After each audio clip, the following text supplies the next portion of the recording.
Novel lanjutan, Pagoda Emas Pancer yang ke-219. Novel seni bela diri dan sastra Donghua, hadir tiap hari. Gerakan pedang. Anehnya terasa familiar. Ada sedikit kegelisahan di mata Yuanru saat dia melihat Xiao Nunu. Sebelum dia bisa bereaksi, Xiao Nunu mengayunkan pedang guntur emas di tangannya ke depan, dan cahaya pedang petir yang tajam langsung menyerbu di depan Mingking. Kuci. Energi pedang datang ke arahnya, sangat tajam. Ekspresi Mingking sedikit berubah, dan dia menyilangkan lengannya di depan badannya untuk membentuk posisi menghalangi. Duar. Kilatan petir menyambar, dan gelombang pedang yang dahsyat melonjak, dan Mingking langsung terhempas mundur. Yuanru dan Zheng Yao juga mundur beberapa langkah. Bahkan Tang Sufeng yang tergeletak di tanah pun terlempar lebih dari 10 meter akibat hantaman energi pedang. Bang! Tang Sufeng berguling ke tanah. Dia sudah terluka dan hampir pingsan. Pada saat ini, Mingking dan dua orang lainnya tidak punya waktu untuk mempedulikannya. Kekuatan Xiao Nunu jauh melampaui harapan mereka. Kekuatan tempur seperti itu jelas bukan sesuatu yang dapat dicapai oleh alam semi-abadi. Tatapan mata Mingking, lelaki yang memegang pedang hitam pemadam darah, tampak muram dan dia menatap Xiao Nunu dengan saksama. Aku meremehkan kemampuanmu. Mingking segera menyatukan kedua telapak tangannya dan membentuk segel dengan ke-10 jarinya. Bas! Irama energi yang kuat dilepaskan, disertai dengan rune berwarna darah misterius yang tak terhitung jumlahnya mekar di depannya, dan pedang Hades berwarna darah mengembun menjadi bentuk baru. Pisau gelap berwarna darah ini lebih padat dari yang sebelumnya. Aura pembunuh yang terpancar darinya menjadi semakin kuat. 13 transformasi pedang kegelapan. Teriak Mingking dingin. Klang, klang, klang. Tiba-tiba, pisau hitam berwarna darah itu berubah dari 1 menjadi 13. 13 pisau gelap berwarna merah darah membentuk lingkaran, tergantung di depan Mingking, berputar searah jarum jam seperti roda pisau berwarna merah darah. Aura kehancuran yang mengerikan langsung memenuhi seluruh hutan. Niat membunuh yang tak berujung membuat orang merasa seperti terjatuh ke neraka. Mingking menatap Xiao Nunu dengan dingin, seolah sedang melihat mahyat. Melihat seluruh jalan abadi, hanya ada satu orang yang bisa menangkap 13 transformasi pedang kegelapan milikku. Sisanya akan mati. Zheng Yao dan Yuanru di belakang tampak gugup. Jelas, orang yang dibicarakan Mingking adalah Wu Beilang, orang nomor 1 yang diakui dalam kekuatan tempur di daftar abadi. Adapun Xiao Nunu di depannya, tidak peduli betapa mengejutkan penampilannya, dia tidak akan pernah bisa dibandingkan dengan Wu Beilang.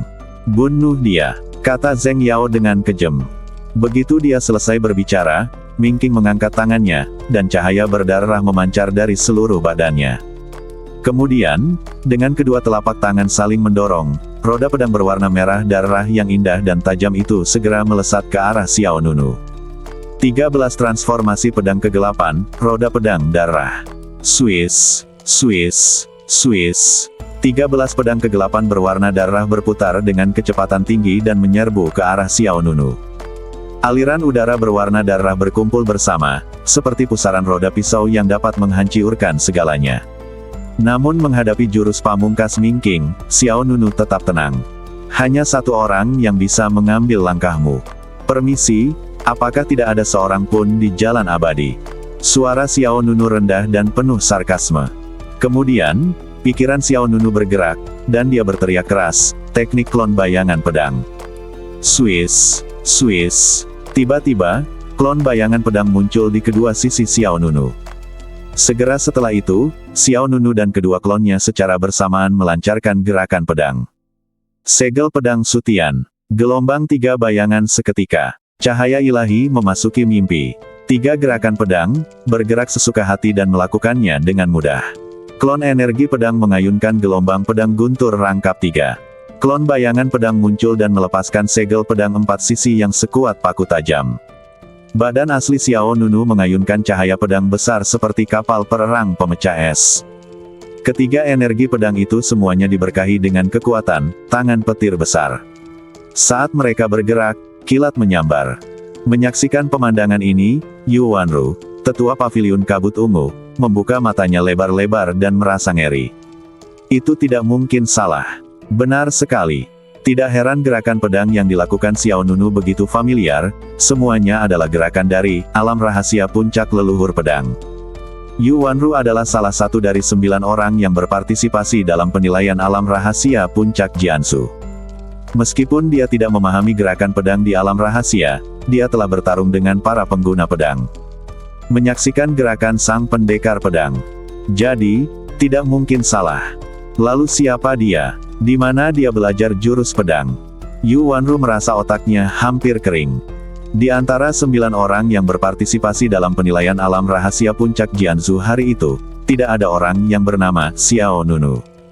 Dan Zheng Yao juga hadir pada saat itu. Jika Xiao Nunu ada di sana, Zheng Yao tidak akan menyadarinya. Dalam sekejap, Yu Wanru berhenti berpikir. Dia hanya mendengar suara ledakan yang keras dan roda pedang berwarna darah itu langsung bertabrakan dengan 3 kekuatan pedang. Gunung-gunung riyuntuh dan bumi retak, dan semua rumput serta pohon hancur. Saat kekuatan mengerikan itu meletus dan tidak dapat dihentikan, roda pisau yang terdiri dari 13 pisau gelap berwarna darah meledak. Bang! Ketiga kekuatan pedang itu bergabung menjadi satu, menghancurkan roda pedang berwarna darah dan menghantam Mingking. Ledakan! Mingking terkejut, dan sebelum dia bisa bereaksi, dia terlempar. Mingking menyeret kakinya di tanah seperti membajak tanah, meninggalkan 2 jejak sepanjang hampir 100 meter. Badannya gemetar dan tetesan darah mengalir dari sudut mulutnya. Menyaksikan pemandangan ini, Zheng Yao dan Yu Wanru sangat terkejut. Mingking, yang telah mencapai puncak alam abadi, bahkan tidak dapat menahan satu gerakan pun dari Xiao Nunu. Wosh! Gelombang udara dingin dan serius menyerbu ke arahnya. Xiao Nunu menginjak tanah dengan kedua kakinya, tatapannya dingin dan sombong. Jawab aku, apakah jalan abadi ini sepi? Beraninya kau, dengan orang-orang sepertimu, datang mencariku. Wow, pedang itu dingin, dan pria itu bahkan lebih dingin. Pedangnya gila, dan laki-laki itu bahkan lebih gila lagi. Meskipun mereka berdua berada di puncak alam abadi, tidak ada keraguan bahwa Xiao Nunu tak terkalahkan di alam yang sama. Mingking ketakutan. Dia telah kehilangan keinginan untuk bertarung. Perasaan ini hanya muncul satu kali, yaitu ketika aku berhadapan dengan Wu Beilang. Tingkat keterkejutan yang dibawa Xiao Nunu kepadanya bahkan lebih besar dari itu. Ayo pergi. Mingking mengingatkan 2 orang di belakangnya tanpa mengucapkan sepatah kata pun. Zheng Yao dan Yu Wanru keduanya merasakan getaran di hati mereka. Berjalan. 3 petarung dari 10 besar daftar abadi benar-benar akan melarikan diri. Namun sebelum mereka berdua sempat berpikir, Mingking berbalik dan mengungsi dengan cepat. Tetapi bagaimana mungkin Xiao Nunu membiarkan pihak lainnya pergi? Mungkin sudah terlambat untuk pergi sekarang. Saat kata-kata itu terucap, Xiao Nunu melangkah maju dengan langkah pedang hantu, dan energi pedang segera mengunci Mingking. Dengan suara, Swiss Xiao Nunu tiba-tiba muncul di depan Mingking seperti hantu. Mingking hanya merasakan bayangan melintas di depan matanya, dan ketika dia bereaksi, Xiao Nunu telah mengangkat pedangnya untuk menghalangi jalan. Minggir! Xiao Nunu mengayunkan pedang dan memukul Mingking. Bang! Energi pedang meledak, ruang bergetar, dan Mingking, yang telah kehilangan keinginannya untuk bertarung, segera terlempar kembali ke posisi semula. Mingking terhuyung mundur selusin langkah, wajahnya penuh kecemasan. Setelah kehilangan keinginan untuk bertarung, yang menantinya hanyalah kematian yang dipercepat.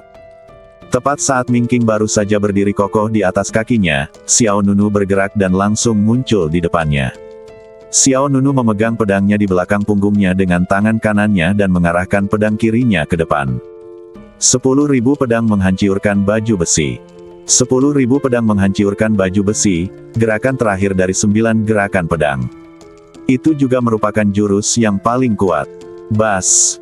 Ruang bergetar, energi pedang menyebar kemana-mana, dan detik berikutnya, cahaya pedang yang tak terhitung jumlahnya meledak dari jari pedang kiri Xiao Nunu. Klang! Klang! Klang! Cahaya pedang yang sangat pekat terus-menerus menghantam badan Mingking. Kemudian cahaya pedang yang tak berujung keluar dari badannya, seperti sekawanan ikan yang keluar dari lubang jaring ikan. Pemandangan itu sungguh mengejutkan. Ah! Mingking menjerit keras. Ia merasa badannya bukan lagi miliknya dan ia benar-benar kehilangan kendali. Setelah satu serangan pedang, Mata Mingking memerah. Dia menundukkan kepalanya dan melihat badannya. Di bawah kepalanya, tidak ada daging dan darah, hanya kerangka. Pikiran Mingking menjadi kosong dan ketakutan tak berujung menyelimutinya dalam sekejap. Diam, kau menggangguku. Xiao Nunu mengulurkan tangannya tanpa ekspresi dan meraih sepotong tulang di bawah kepala Mingking.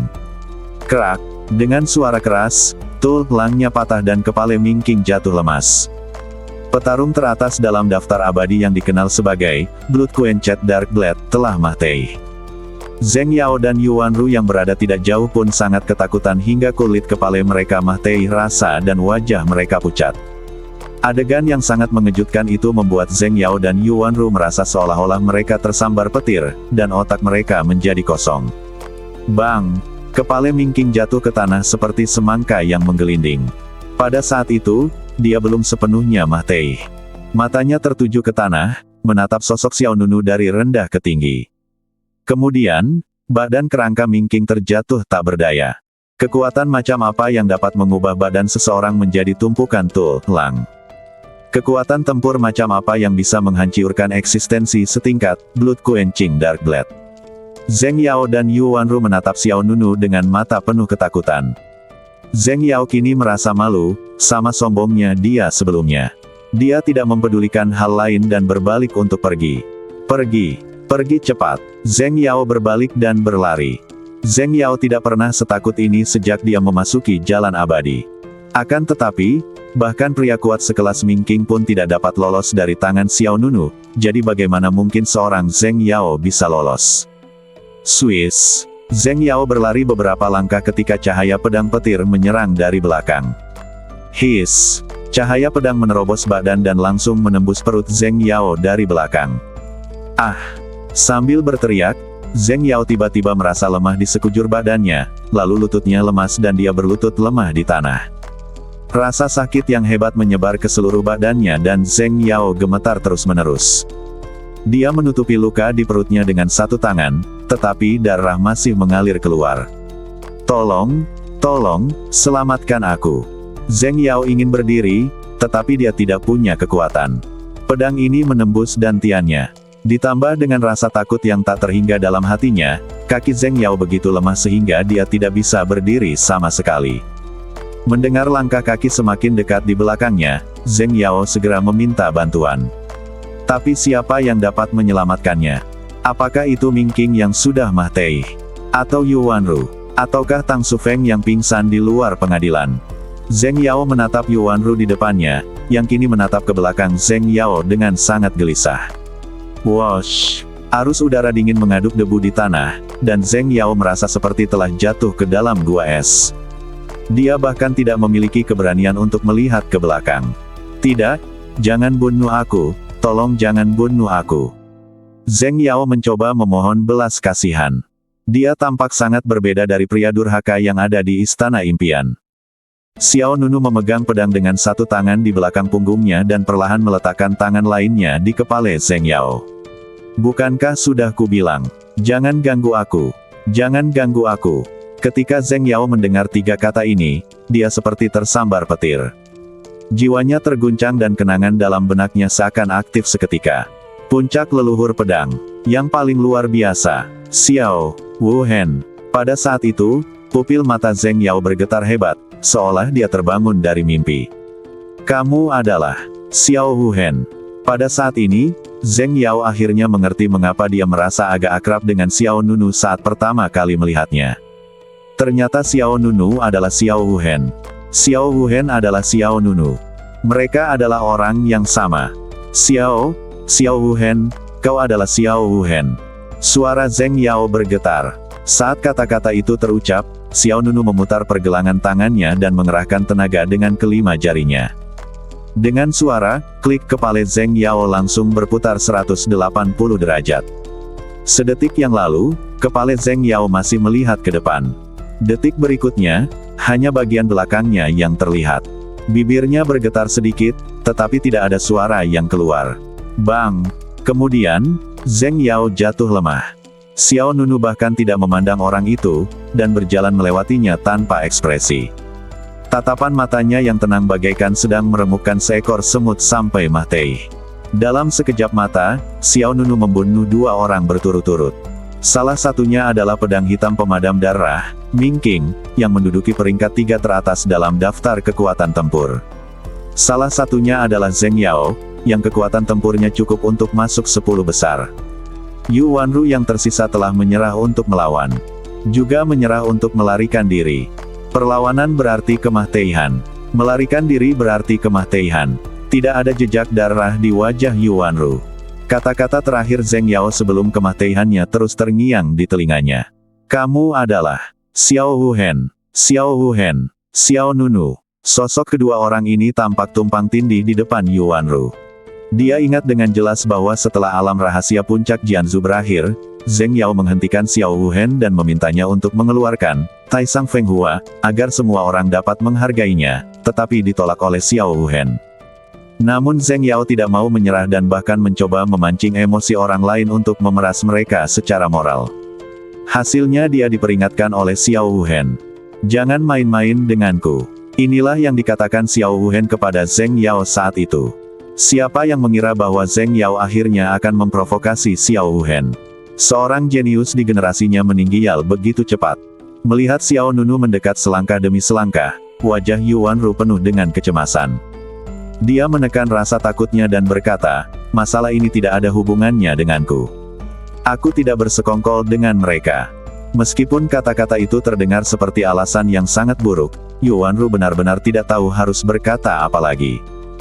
Dia melanjutkan, saya hanya ingin berhubungan dengan orang-orang di balik Zheng Yao melalui hubungan saya dengannya.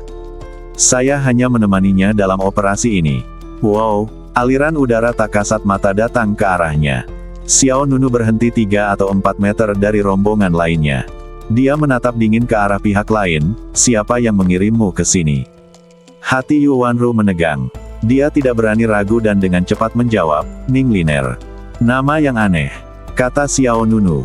Dia adalah seorang peramal. Dia meramalkan bahwa kamu dan Wu Beilang akan menjadi pemenang terakhir dalam pertarungan memperebutkan peringkat abadi, jadi mari kita cari tahu lebih banyak tentangmu. Yu Wanru tidak berani menyembunyikan apapun. Selagi dia berbicara, dia berusaha sekuat tenaga menjauhkan diri dari Ming Qing dan Zheng Yao. Ning Liner meramalkan bahwa seseorang dengan 10 tulang abadi akan menjadi lawan Wu Beilang. Jika kamu gagal maju ke alam abadi, kamu akan dibunuh di buayan terlebih dahulu. Saat mengatakan ini, ekspresi Yu Wanru sangat rumit. Siapa yang menyangka bahwa orang yang mereka cari ternyata adalah makhluk yang begitu sakti? Siapa Wu Beilang? Tanya Xiao Nunu. Yu Wanru menggelengkan kepalanya dan berkata, aku tidak tahu identitas aslinya, tetapi dia dikenal sebagai petarung terkuat di daftar abadi. Ada berita bahwa dia berasal dari alam abadi Kyushu. Kekuatan pria ini sangat mengerikan. Wu Beilang benar-benar mengerikan. Bukankah Xiao Nunu di depannya menakutkan? Yu Wanru berharap Xiao Nunu akan bertanya lebih banyak lagi, tetapi pihak lainnya berhenti berbicara saat ini.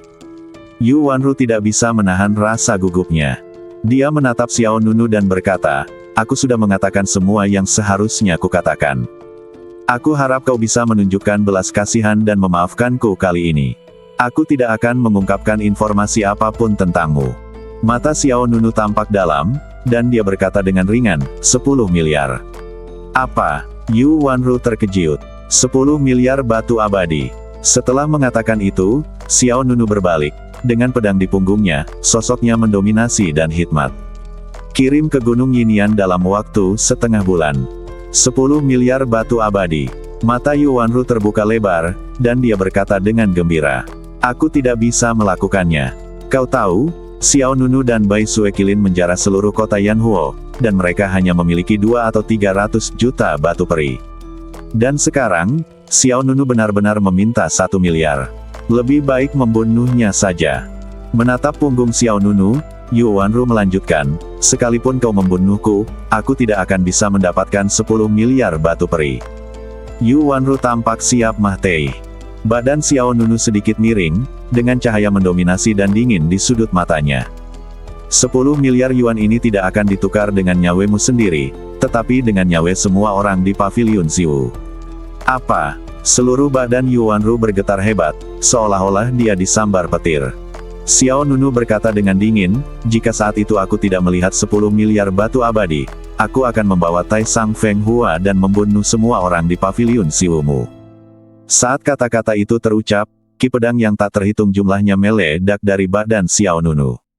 Dentang, dentang, dentang. Energi pedang melesat ke langit dan menyembur bagai hujan. Tiba-tiba, energi pedang seperti hujan deras menyerbu ke arah Yuanru. Mata Yuanru langsung dipenuhi rasa takut, dan dalam sekejap mata, dia ditelan oleh aliran pedang yang mengerikan itu. Pada saat yang sama, paviliun Ziwu. Di loteng sebuah villa, Yuanru terbangun di loteng dan memuentekan seteguk darah. Wow, wajah Yuanru sepucat kertas dan penuh ketakutan. Dia tahu itu adalah badan spiritualku. Jantung Yuanru berdebar kencang dan dia merasa seperti telah jatuh ke dalam gua es. Jelas, orang yang menjalankan misi bersama Ming Qing dan Zheng Yao bukanlah Yuanru sendiri, tetapi hanya salah satu klon spiritualnya. Setelah Yuanru kembali dari puncak Jianzhu, badan aslinya telah tinggal di paviliun Ziwu. Saat ini, dia mengira jiwa raganya sudah keluar. Saat menghadapi Xiao Nunu tadi, Yuanru telah membuat persiapan untuk kedua skenario. Jika badan spiritualnya hancur, badan aslinya juga akan mengalami trauma. Akibatnya, dia mungkin tidak dapat berpartisipasi dalam pertempuran daftar abadi berikutnya. Oleh karena itu, Yuanru ingin melestarikan badan spiritual itu semampunya.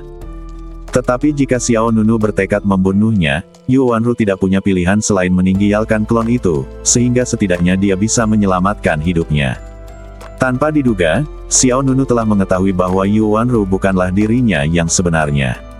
Dan tindakannya selanjutnya membuat Yuanru tidak punya jalan keluar. 1 miliar batu abadi tidak digunakan untuk menukar nyawa Yuanru, tetapi untuk menukar nyawa seluruh paviliun Ziwu. Jika paviliun Ziwu gagal menghasilkan 1 miliar batu abadi, Xiao Nunu akan membantai seluruh keluarga. Yuanru berada dalam kebingungan. Apa yang harus dilakukan?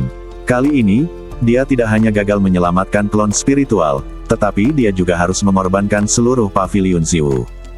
Kalau saja dia tahu hal ini akan terjadi, seharusnya dia tidak berkata apa-apa dan membiarkan jasadnya mati di tangan Xiao Nunu.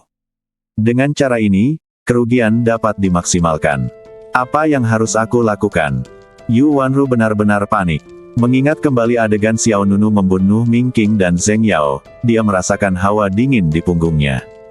Dengan kekuatan lawan, menghancurkan paviliun Ziwu akan menjadi hal yang mudah. Orang seperti itu mengerikan.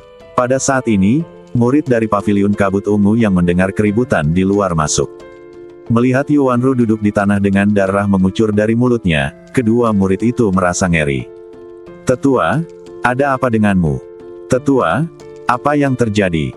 Menghadapi pertanyaan kedua orang itu, Yuanru menjawab dengan suara gemetar. "Pergi dan beritahu Master Pavilion dengan cepat untuk mengumpulkan 1 miliar batu peri secepat mungkin."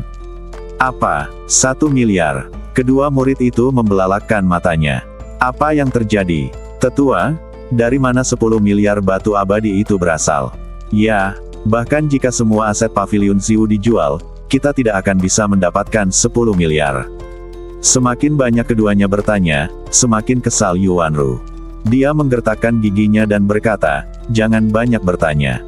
Jika kita tidak punya 1 miliar, kita semua di pavilion kabut ungu akan mati." Setelah perang, hutan berangsur-angsur kembali damai. Di semua arah, ada jejak energi pedang di mana-mana. Kedua mahiat yang tertinggal di tanah adalah pemandangan yang mengerikan. Xiao Nunu bahkan tidak melirik badan Ming Qing dan Zheng Yao, tetapi berjalan ke sisi Tang Sufeng.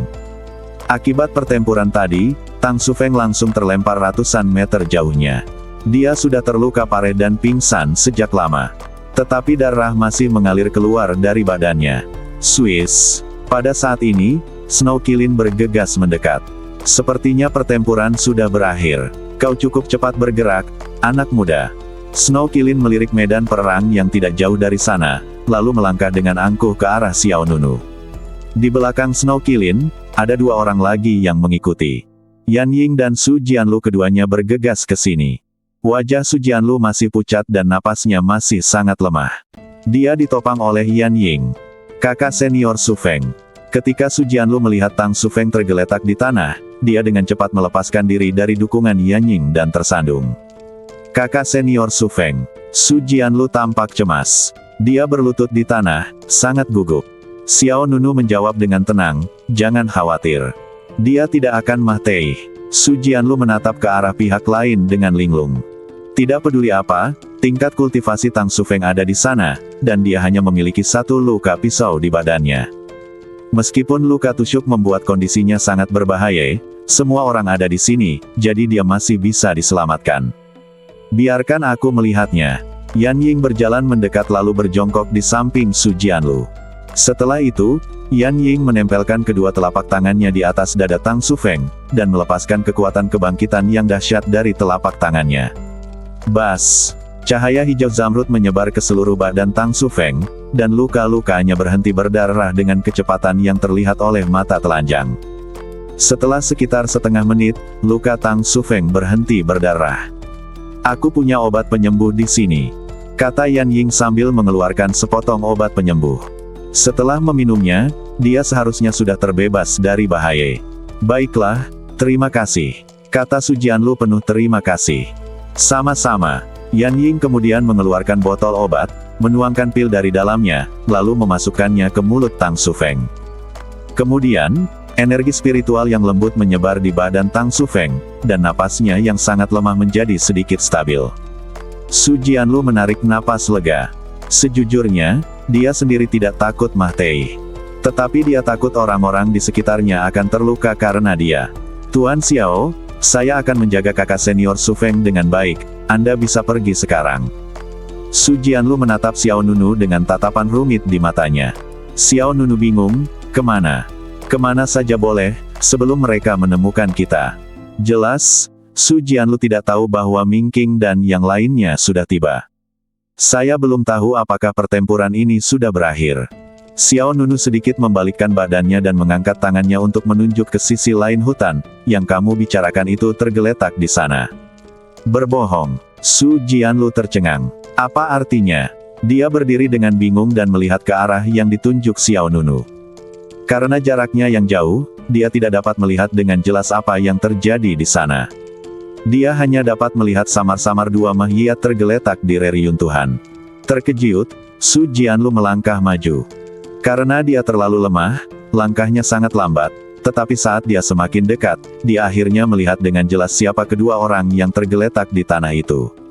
"Apa ini?" Su Jianlu membelalakkan matanya. Dia tidak dapat menahan diri untuk menutup mulutnya. Salah satunya adalah pedang hitam pembasmi darah Ming Qing. Kepala lawan terpisah dari badannya, dan kepalanya terguling ke satu sisi. Sementara badannya terkoyak menjadi tulang oleh energi pedang.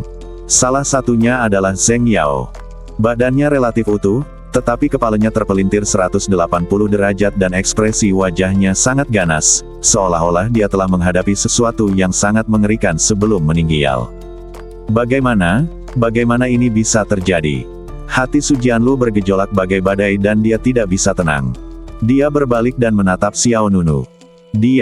Mereka semua, kau membunuh mereka semua." Jawabannya, itu jelas. Su Jianlu benar-benar tidak percaya bahwa Ming Qing dan Zheng Yao, dua prajurit teratas dalam daftar abadi, akan mati dengan cara yang begitu ceroboh. Saat itu, suara-suara terdengar dari seberang hutan. "Kita belum menemukan kakak senior Su Feng. Kemana dia pergi?" Secara logika, lokasi yang diteleportasi Mutiara Changlan seharusnya tidak terlalu jauh. Semua ini salah wanita bodoh Su Jianlu itu. Kalau saja dia tidak selalu peduli dengan orang luar, kita tidak akan menderita seperti ini. Dia benar-benar pembuat onar. Dia belum cukup menyakiti kakak senior Hualin, kakak senior Siming, dan kakak senior Yansu. Sekarang dia mencoba menyakiti kakak senior Su Feng. Kalau terjadi apa-apa pada kakak senior Su Feng, aku tidak akan pernah melepaskannya. Hei, mungkin dia sudah lari ke pria bernama Xiao itu. Pria bernama Xiao itu seperti mantan kekasihnya. Aku tidak mengerti mengapa dia melindunginya. Pergi. Lebih baik pergi. Saat Ming Qing dan yang lainnya muncul, mari kita lihat apakah mereka masih hidup. Semua suara itu berasal dari orang-orang yang dikenalnya. Setelah mendengar ini, Su Jianlu tidak dapat menahan diri untuk tidak menatap Xiao Nunu dengan senyum pahit di wajahnya. Xiao Nunu sedikit mengernyit. Dia tidak menyangka Su Jianlu akan mengalami prasangka sebesar itu. Tak lama kemudian, beberapa sosok berjalan keluar dari hutan. Mereka adalah Hualin dan beberapa anggota klan mimpi lainnya. Ketika mereka melihat Xiao Nunu dan Su Jianlu berdiri bersama, orang-orang dari klan mimpi tercengang. Memang benar musuh bertemu di jalan yang sempit. Kita masih bisa bertemu seperti ini. Namun, anggota klan mimpi segera tenang. Siapa yang kukira? Kalian berdua benar-benar punya waktu luang untuk membicarakan cinta di sini. Hualin berkata dengan dingin. Su Jianlu tidak membantah. Bahkan tidak mengatakan sepatah kata pun. Dia sudah menyerah sepenuhnya terhadap suku tersebut. Jadi saya terlalu malas untuk menjelaskannya. Apa? Bukankah kau menyuruhnya lari menyelamatkan diri? Jika dia tidak pergi, dia akan mati. Hualin berkata dengan nada sinis. Xiao Nunu bertanya dengan tenang, kau akan mati. Kau akan mengambil nyawaku. Hualin mensibir, aku tidak punya kemampuan itu. Ada orang lain yang ingin mengambil nyawamu. Aku ingin mendengar detailnya. Hah, katakan padaku, jangan menakut-nakutimu sampai mati. Mereka adalah Cuik Sueming. Sebelum Hualin selesai berbicara, dia tiba-tiba melihat sekilas medan perang tidak jauh dari sudut matanya. Di medan perang, dua mahyiyat terlihat. Hualin memperhatikannya dengan saksama, dan detik berikutnya, wajahnya berubah pucat dan matanya hampir keluar. Ming King. Pada saat yang sama, beberapa orang dari klan mimpi di dekatnya juga menemukan dua mahyiyat di tanah. Apakah itu? Ming King. Juga, ada Zheng Yao. Pada saat itu, hati para anggota klan mimpi dipenuhi dengan keterkejutan. Ming King dan Zheng Yao keduanya meninggal dengan cara yang lebih menyedihkan daripada lainnya. Bagaimana ini mungkin? Ming King adalah orang kuat di puncak alam abadi. Melihat Hualin dan yang lainnya yang terkejut, Xiao Nunu berkata dengan acuh tak acuh, apakah mereka orang-orang yang ingin mengambil nyawaku? Wow!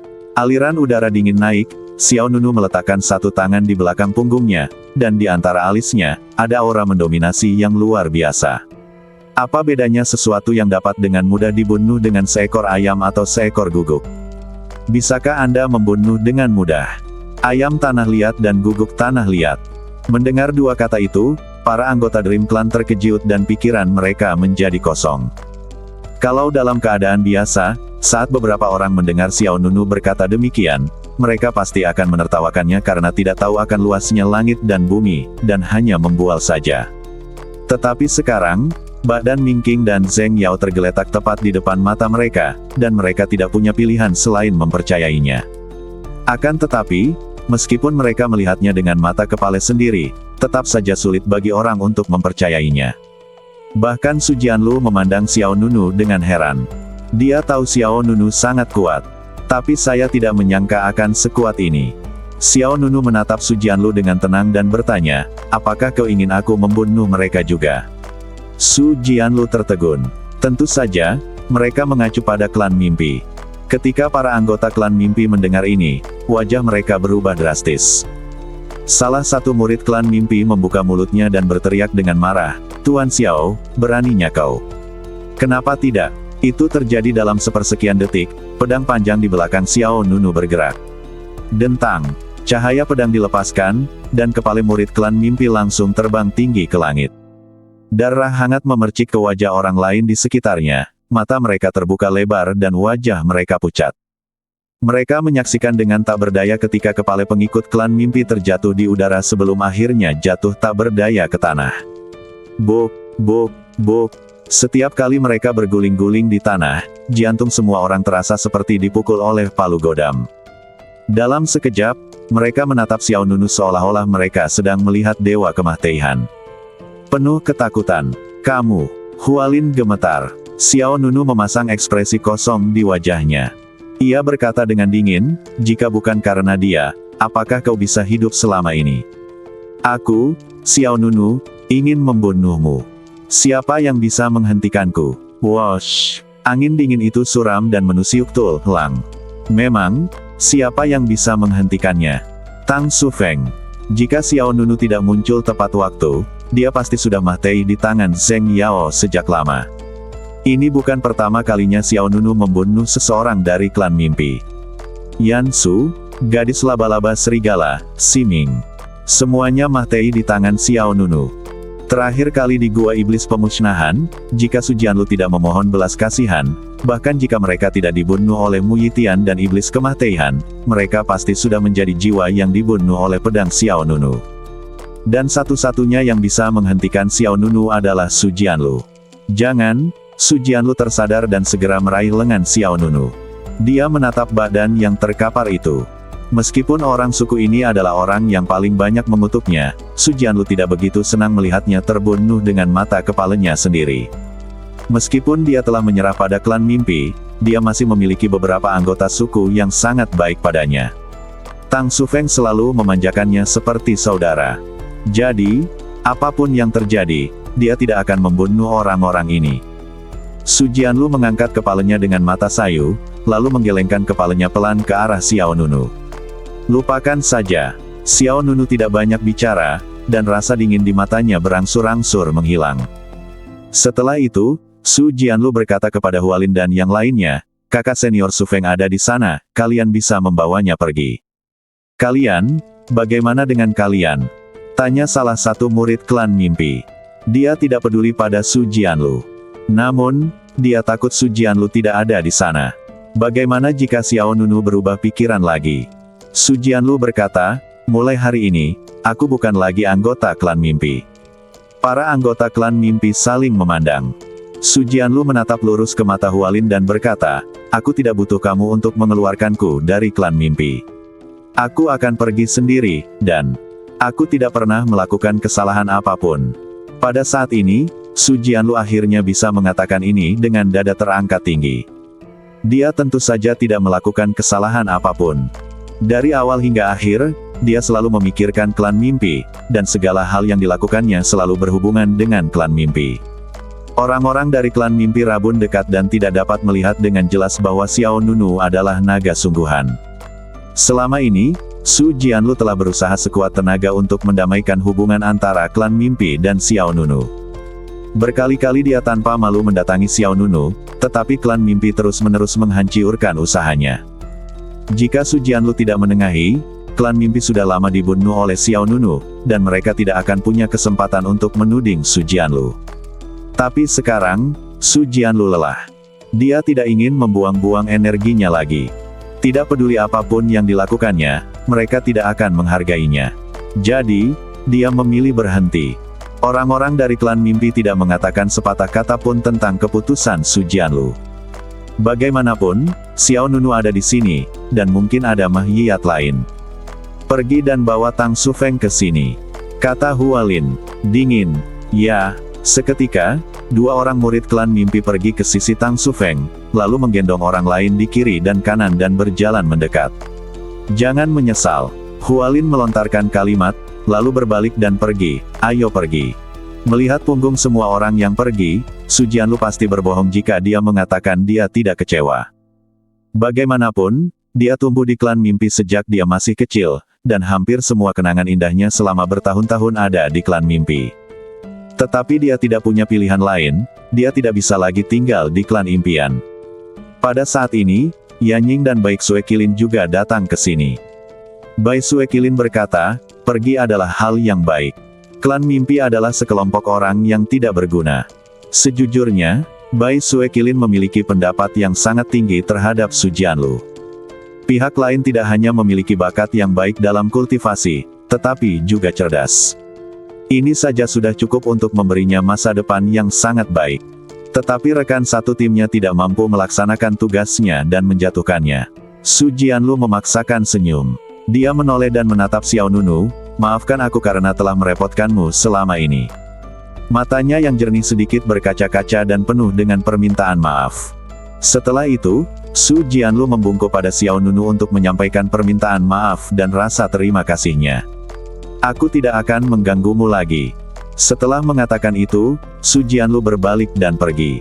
Setelah berjalan beberapa langkah, suara acuh tak acuh Xiao Nunu datang dari belakang. Apakah kamu punya tempat untuk dituju? Su Jianlu berbalik dan menatap orang itu. Belum. Kalau begitu, ayo kita pergi setelah menemukan tempat. Setelah mengatakan itu, Xiao Nunu berbalik dan pergi. Su Jianlu berdiri di sana dengan linglung. Yan Ying tersenyum dan berkata, kembalilah bersama kami. Su Jianlu sedikit tidak percaya.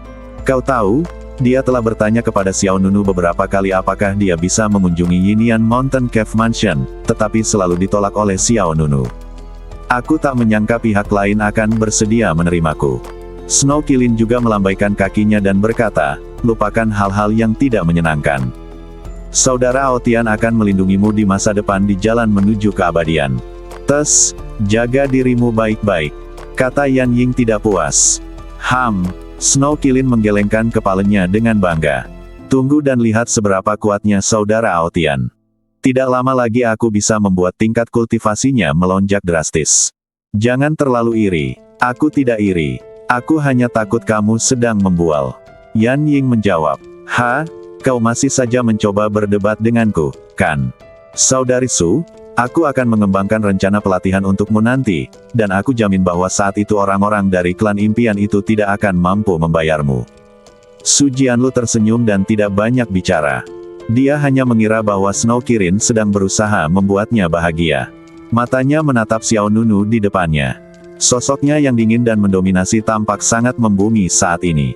Dalam sekejap, lebih dari 10 hari berlalu. Popularitas Battle of the Immortal List makin hari makin meninggi. Orang-orang kuat dari semua lapisan masyarakat juga telah memasuki tahap persiapan akhir. Pertarungan memperebutkan Ordo Zeushu pastinya akan menjadi pertarungan yang amat sengit dan intens. Sekarang, satu pikiran gunung. Puncak gunung yang curam. Xiao Nunu duduk sendirian di tepi tebing. Di depannya, ada gunung dan sungai yang indah, hutan seperti lautan, dan angin sepoi-sepoi yang sejuk bertiup di wajahnya. Xiao Nunu perlahan menutup Taisang Sword Sutra di depannya.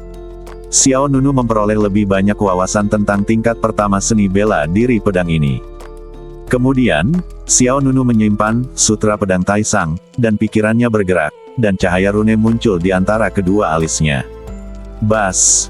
Kemudian, sebuah gulungan ilusi yang menyilaukan muncul di benak Xiao Nunu. Gulungan itu kemudian terbentang, dan beberapa karakter kuno dan misterius, Pancer Bati Jue, muncul dengan tenang. Tingkat pertama dari badan kuno perunggu seni badan penguasa pancer. Tingkat kedua badan emas kuno. Tingkat ketiga badan kaca kaisar manusia. Dan Xiao Nunu telah terjebak di level ketiga untuk waktu yang lama. Faktanya, Xiao Nunu tidak pernah mengabaikan latihan Pancer Bati Jue. Seni bela diri ini selalu menjadi jurusan utama Xiao Nunu. Tidak peduli apakah itu, gambar pedang pembunuh langit, tangan kesengsaraan guntur besar, atau sutra pedang tertinggi, status mereka di hati Xiao Nunu tidak setinggi seni dominasi pancer. Namun, Xiao Nunu masih belum mampu menembus level keempat. Setelah setengah jam, Xiao Nunu berhenti berlatih. Masih belum bisa mencapai level keempat. Xiao Nunu terlihat agak serius. Setelah ragu-ragu sejenak, Xiao Nunu memasuki menara emas pancer dengan batu ajaib. Senior Sword Immortal, apakah kamu di sana? Nine-Tailed Sword Immortal menjawab dengan cepat, jika aku tidak di sini, kemana lagi aku bisa pergi? Jika aku tidak di sini, kemana lagi aku bisa pergi? Xiao Nunu awalnya tertegun, lalu menjelaskan, yang ingin kutanyakan adalah, apakah kau tertidur lelap seperti yang lainnya? Lagi pula, kau membantuku di alam rahasia puncak Jianzhu terakhir kali, dan aku tidak tahu apakah kau juga terpengaruh. Tidak masalah, jawab Dewa Pedang Ekor 9. Xiao Nunu mengangguk sedikit lalu menyatakan masalahnya. Seberapa banyak yang kau ketahui tentang seni badan hegemon pancer? Mengapa aku tidak bisa menembus level keempat? Dewa Pedang Berekor 9 berkata, itu normal. Normal. Xiao Nunu mengangkat alisnya, apakah kau tahu alasannya? Tanpa energi spiritual, kau tentu tidak akan bisa menembus ke tingkat keempat. Dewa Pedang Berekor 9 menjelaskan, saat ini, jumlah energi spiritual yang bisa kau akses hanya bisa membuatmu mencapai tingkat ketiga. Jika kau tidak bisa mengumpulkan energi spiritual yang kau butuhkan, kau pasti tidak akan bisa meningkatkan kekuatan fisikmu ke tingkat berikutnya. Xiao Nunu diam-diam terkejut.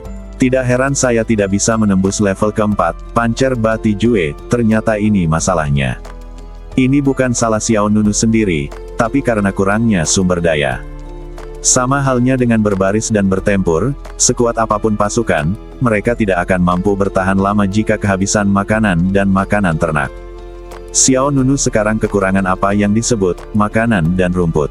Energi spiritual yang terkandung di jalan abadi jauh lebih melimpah daripada yang ada di tanah suci langit abadi.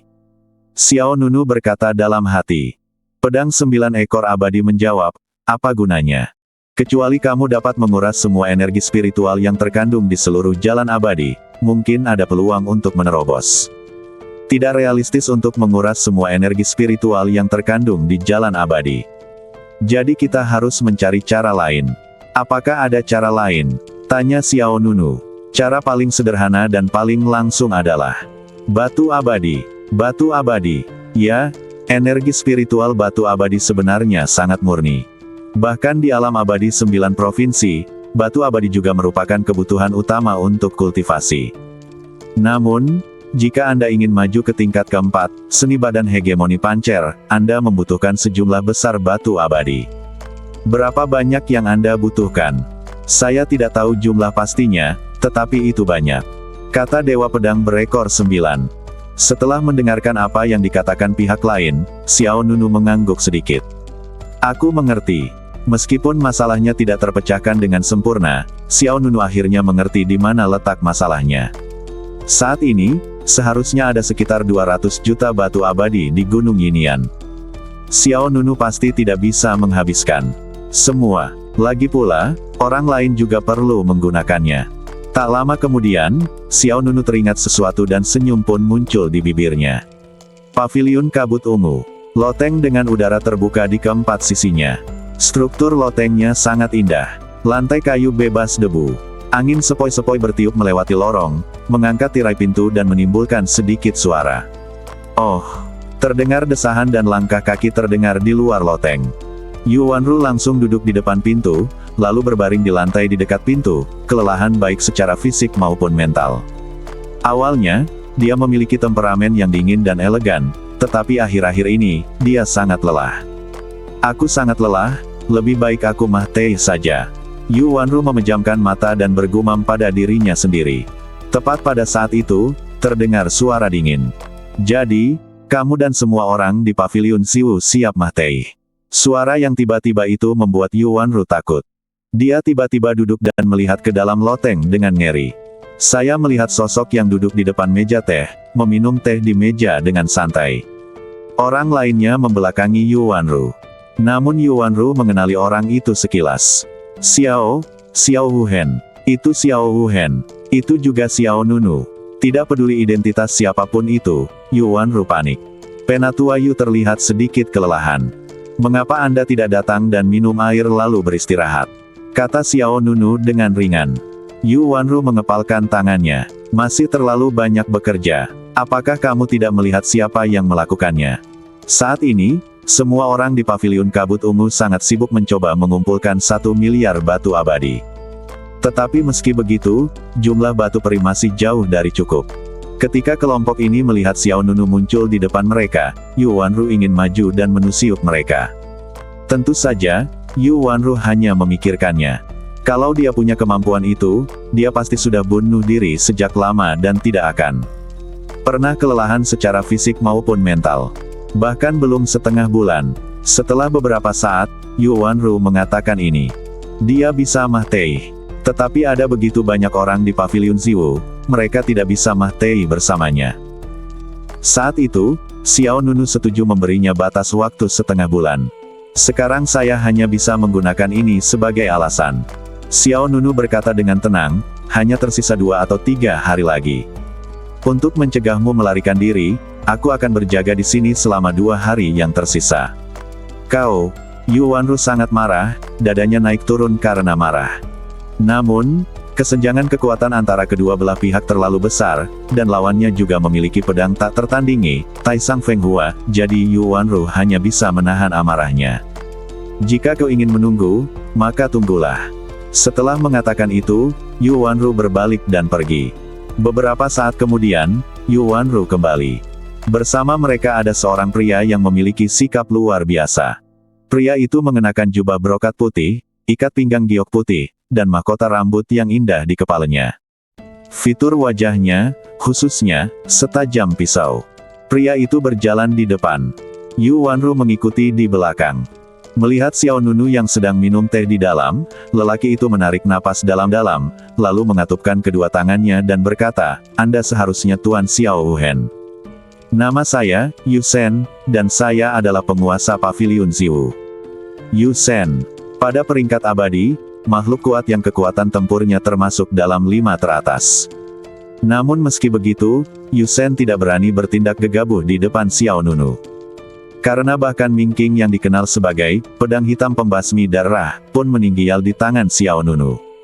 Meskipun Yu Shen kuat, dia bukan tandingan Ming Qing. Jadi dia tahu betul bahwa dia tidak mungkin mengalahkan Xiao Nunu. Mata Xiao Nunu sedikit menyipit, dia mengangkat cangkir teh di satu tangan dan berkata, "Aku di sini untuk mendapatkan 1 miliar batu peri."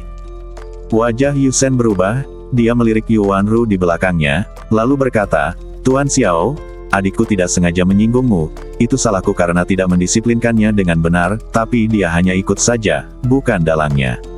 Namun, yang salah ya salah, dia menyinggung orang lain, aku mengakuinya."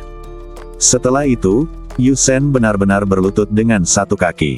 Yu Shen dengan ini meminta maaf kepada Tuan Muda Xiao.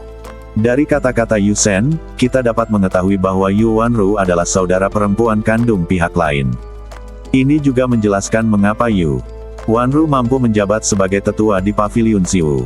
Terlebih lagi, pihak lain melakukan kesalahan besar, dan semua orang di Paviliun Ziwu harus bekerja keras untuk membayarnya.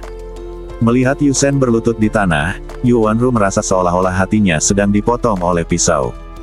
Dia berkata dengan sungguh-sungguh, "Saudaraku, setiap orang memiliki konsekuensinya sendiri. Jangan lakukan ini."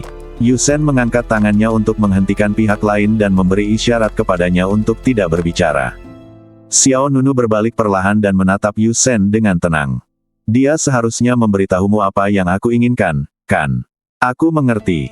Yu Shen tidak menghindari pertanyaan itu, tetapi langsung menjawab, "Hari-hari ini, kami telah menjual semua properti yang dapat dijual, dan sejauh ini, kami baru mengumpulkan 300 juta batu peri." Segera, Yu Shen mengeluarkan tas penyimpanan yang sangat indah dan meletakkannya di tanah.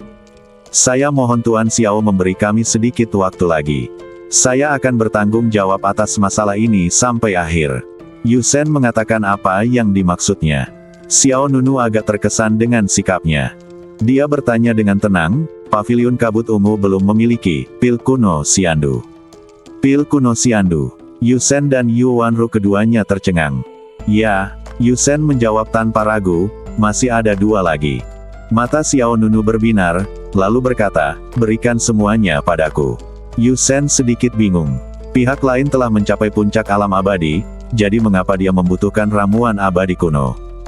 Anda harus tahu bahwa pil kuno Xiandu hanya efektif melawan alam kuasi abadi, dan tidak berpengaruh pada alam abadi. Karena kekuatan Xiao Nunu, Yu Shen ragu-ragu sejenak, tetapi tetap mengeluarkan kotak kayu persegi dari tangannya. Telapak tangan Xiao Nunu bergerak. Dengan suara, Swiss kotak kayu kecil di tangan Yu Shen dan tas penyimpanan berisi 300 juta batu peri di tanah semuanya jatuh ke tangan Xiao Nunu. Wajah Yu Wanru berubah dan dia bergegas maju untuk menanyainya. Namun detik berikutnya, dia dihentikan oleh Yu Shen. Dia menggelengkan kepalanya pada Yu Wanru, memberi isyarat padanya untuk tidak bersikap impulsif. Xiao Nunu membuka kotak kayu itu dan memeriksa pil-pil di dalamnya. Setelah memastikan tidak ada masalah, dia perlahan berdiri. Melihat ini, Yu Wanru menjadi semakin gugup. Sejujurnya, dia sangat khawatir Xiao Nunu akan membuat tuntutan yang lebih berlebihan. Namun Xiao Nunu tidak terburu-buru dan memasukkan pil dan batu abadi itu ke dalam sakunya. "Kita imbang, bersambung."